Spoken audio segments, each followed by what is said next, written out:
प्रतिरोध ना करें। यह ध्यान का पूरा सार सूत्र है, प्रतिरोध ना करें।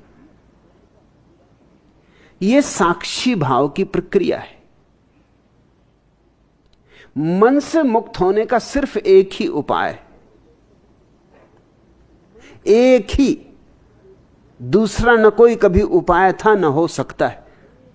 उस एक उपाय के बहुत रंग रूप हो सकते हैं, लेकिन वो उपाय एक ही है, वह है साक्षी भाव।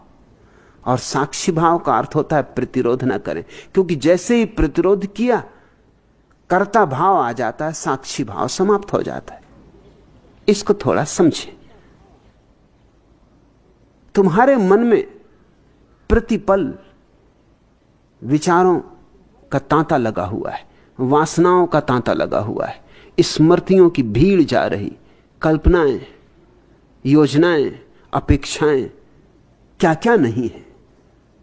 तुम्हारे इस छोटे से मन में कितना भीड़म भक्का है, कितनी भारी कतार लगी हुई है, कतारों पे कतार चली आती। शरीर थक के सो भी जाता तो भी मन नहीं थकता, वो चलता ही रहता है। दिन भी चलता है रास्ता, रात भी चलता है रास्ता। रात सपने चलते हैं, दिन विचार चलते हैं। और तुम्हारे विचार और तुम्हारे सपनों में कोई भेद नहीं, दोनों ही एक जैसे। सब पानी के बबूले, मगर बबूले ही बबूले हो गए। और इनके साथ तुम अपना तादात्म्य कर लेते हो, इनके साथ तुम एक हो जाते हो। किसी विचार के साथ दोस्ती बांध लेते हो, गठबंधन कर लेते हो, विवाह रचा लेते हो। कहते हो मैं हिंदू, ये एक तरह का विवाह हुआ।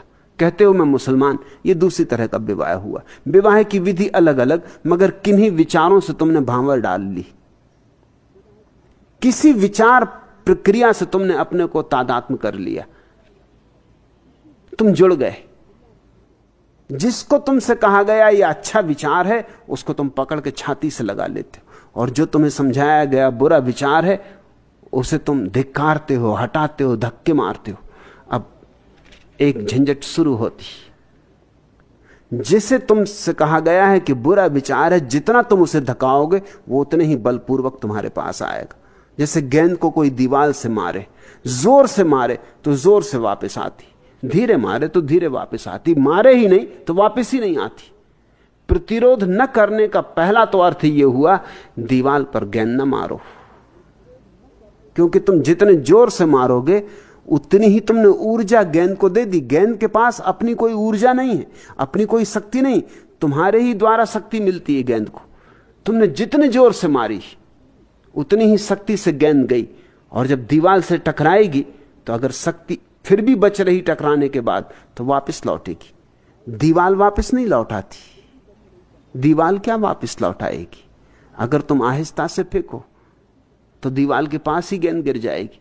अगर बहुत आहिस्ता से फेंको तो दीवार से जरा भी नहीं हटेगी, शायद दीवार तक भी नहीं पहुंच पाएगी। सब तुम पर निर्भर है। और तुम प्रतिरोध करते हो, विरोध करते हो। तुम्हें समझाया गया है कि बुरे विचार से लड़ना है, और बुरे विचार से लड़के तुम बुरे विचार से ही घिरे रहते हो। वही विचार तुम्हें और सताता है। दिन में किसी तरह हटा देते हो तो रात में लौट आता है। जागरण में किसी तरह छिपा देते हो तो नींद में उघड़ आता है।